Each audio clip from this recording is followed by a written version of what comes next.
The other prevalent infection is gonorrhea. Gonorrhea is riding right up there with chlamydia. We have about 1.6 new cases of gonorrhea every single year. About half of those are also asymptomatic. Most of the time, the damage is caused because they infect the cervix. I'll show you a little cervix here. So, if you're looking on YouTube, you'll see me hold a uterus and of a mold of the uterus. So, the infection usually starts in the upper part of the vagina, at the entrance of the uterus, called the cervix.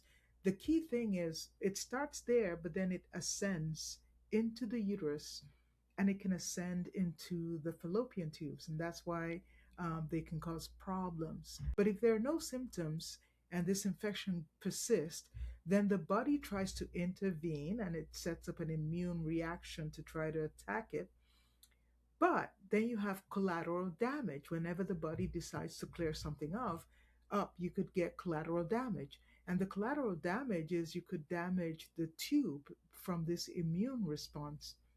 Well, why do we care if you damage your tube? If the tube is damaged, the egg from the ovary cannot get into the fallopian tube.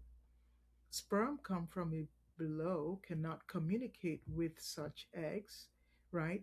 Because there's scarring in the uterus, right? Now, the other damage that can happen is it could be a partial blockage. And if it's a partial blockage, that can even be worse because if the egg gets picked up, gets fertilized, the partially damaged tube cannot do what it's supposed to do, which is move the embryo to the cavity. So it sets up the embryo to grow in the tube. That's a life threatening infection called an ectopic pregnancy.